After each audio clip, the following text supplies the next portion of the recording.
নমস্কার বন্ধুরা, মন্টরের রান্নাঘরে আপনাদেরকে অনেক অনেক স্বাগত।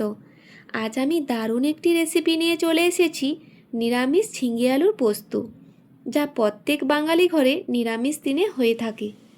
নিরামিষ দিনে ডালের সাথে যদি এই ঝিঙে আলুর পোস্ত বানিয়ে নেওয়া যায় তাহলে তো আর কিছুই লাগবে না। আজ আমি খুব কম উপকরণ দিয়ে এই রেসিপিটা বানাবো, তাহলে স্কিপ না করে আপনাদেরকে দেখে নিতে হবে। এই রেসিপিটা বানানোর জন্য 10 গ্রাম পোস্ত নিয়ে নিয়েছি, আগে থেকে ভিজিয়ে রাখবো বলে। ঝিঙে আলু পোস্ত বানানোর জন্য 3টে মাঝারি সাইজের আলু নিয়ে নিয়েছি। আলুগুলোকে ঠিক এইভাবে কেটে নিতে হবে। খুব বেশি বড় বড় বা মোটা মোটা পিস করবেন না, তাহলে দেখবেন আলুগুলো কুক হতে ঠিক অনেকটাই সময় লেগে যাবে। আলুগুলো কাটা হয়ে গেলে তুলে নিয়ে জলে ধুয়ে নেব। আর ঝিঙেগুলোকে ঠিক একই সাইজ করে কেটে নিয়েছি। 1 ঘন্টা আগে পোস্তটিকে ভিজিয়ে রেখেছিলাম। এর সাথে 4টে কাঁচা লঙ্কা দিয়ে পোস্তটিকে বেটে নেব। এখানে পোস্তটি বাটা হয়ে গেলে নিরামিষ ঝিঙে আলু পোস্ত বানানোর জন্য দিয়ে দেব পরিমাণ মতো সরিষার তেল।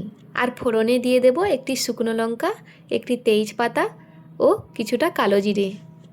এর মধ্যে সুন্দর গন্ধ বেরোলে দিয়ে দিলাম কেটে ধুয়ে রাখা আলুগুলো। মিডিয়াম আঁচে আলুগুলো 5 থেকে 6 মিনিট ভেজে নেব। আলুগুলো লাল লাল করে ভাজা হয়ে গেলে দিয়ে দেব কেটে ধুয়ে রাখা ঝিঙেগুলো। আলু ঝিঙেগুলো ভালোভাবে মিশিয়ে নেব। আলু ঝিঙে ভালোভাবে মিশিয়ে নিয়ে এতে দেব 1/4 টিস্পুন লবণ, 1/4 টিস্পুন হলুদ, 1/4 টিস্পুন কাশ্মীরি লঙ্কার গুঁড়ো দিয়ে কেটে রাখা একটি টমেটো অ্যাড করে দেব। সবগুলো উপকরণ দিয়ে ঝিঙে আলুগুলোকে ভালোভাবে মিশিয়ে নেব। সবগুলো উপকরণ মিশিয়ে নেওয়ার পর এবার এটা ঢাকা দিয়ে হতে দেব 10 মিনিট, তবে আঁচটা মাঝারি করে দেব।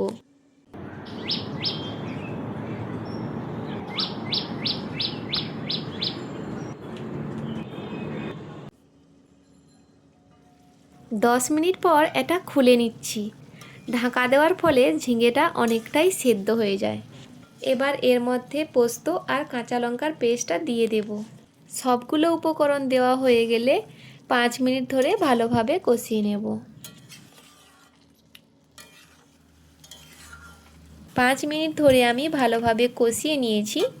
এবার আমি খুবই অল্প পরিমাণ জল দিয়ে দেব, কারণ আলুগুলো আমার 95% কুক হয়ে গেছে। এর মধ্যে দিয়ে দেব 1/4 টিস্পুন চিনি।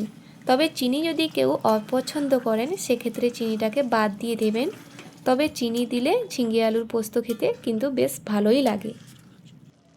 কিছুক্ষণ নাড়িয়ে নেওয়ার পর এই পর্যায়ে দেখুন বন্ধুরা, ঝিঙে আলু সুন্দর সুসেদ্ধ হয়ে গেছে আর রান্নার গ্রেভিটাও কিন্তু বেশ ঘন হয়ে গেছে। রান্নাটি হয়ে আসলে 1 চা চামচ ঘি দিয়ে দেব আর 2টো কাঁচা লঙ্কা দিয়ে দেব। দেখুন কতটা লোভনীয় দেখতে হয়েছে, খেতেও কিন্তু দুর্দান্ত হয়। আশা করছি আমার আজকের এই রেসিপিটা আপনাদের ভালো লেগেছে। ভালো লাগলে লাইক, কমেন্ট ও সাবস্ক্রাইব করার অনুরোধ থাকলো। আজকের মতো এই পর্যন্ত, আবার আসবো নতুন কোনো রেসিপি নিয়ে। সুস্থ থেকো, ভালো থেকো।